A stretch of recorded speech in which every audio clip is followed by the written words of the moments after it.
გაჭრეთში სასტუმრო ამბასადორში ეროვნული თავდაცვის უმაღლესი კურსის სწავლება გაიმართა. სასწავლო პროგრამის ფარგლებში მსმენელებს საქართველოს უსაფრთხოების სისტემის, ქვეყნის წინაშე არსებული საფრთხეებისა და სხვა მნიშვნელოვანი საკითხების მიმოხილვის შესაძლებლობა ჰქონდათ.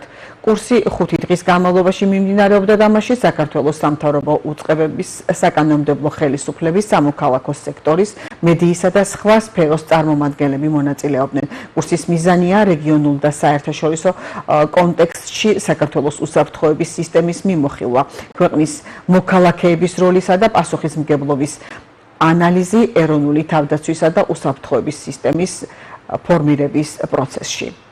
თავდაცვის სამინისტროსათვის განათლება არის პრიორიტეტული და შესაბამისად ეროვნული თავდაცვის უმაღლესი კურსი წარმოადგენს დიდ შესაძლებლობას და პლატფორმას, რომელიც აერთიანებს სხვადასხვა სფეროს წარმომადგენლებს ეროვნული თავდაცვისა და უსაფრთხოების საკითხების ირგვლივ. ეს არის დიდი შესაძლებლობა გამოცდილების გაზიარების, პროფესიული კავშირების გაღრმავების და რაც მთავარია საერთო ხედვის ჩამოყალიბების ამ საკითხებთან დაკავშირებით. ეროვნული თავდაცვის უმაღლესი კურსი გვაძლევს საშუალებას, რომ ერთმანეთთან გავცვალოთ ინფორმაცია, უფრო ინფორმირებულები ვიყოთ და ამავე დროს თვითონ დისკუსიები, რომელიც აქ იმართება ამ 5 დღის განმავლობაში, იმართებოდა და სტუმრები მათი რანგიდან გამომდინარე, მათი კომპეტენციიდან გამომდინარე, გვაძლევს საშუალებას, რომ უშუალოდ გადაწყვეტილების მიმღებ ადამიანებს ვკითხოთ სხვადასხვა საკითხები და პირველი პირებისგან მივიღოთ ინფორმაცია, ბოლო ინფორმაცია თუ რა ხდება, რა ვითარება, საითკენ მივდივართ, რა მდგომარეობაში იმყოფება, რა გამოწვევების თუ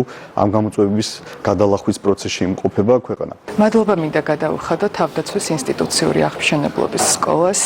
ეს ძალიან კარგი შესაძლებლობაა ჩვენთვის უწყებებისთვის. ჩვენ რამდენიმე დღის განმავლობაში სხვადასხვა სახელმწიფო უწყებების წარმომადგენლებთან ერთად ვეცნობოდით ქვეყნის უსაფრთხოების მნიშვნელოვან საკითხებს, ერთმანეთს გავუზიარეთ გამოცდილება, უკეთ გავეცანით ერთმანეთის სამუშაო დღის წესრიგს.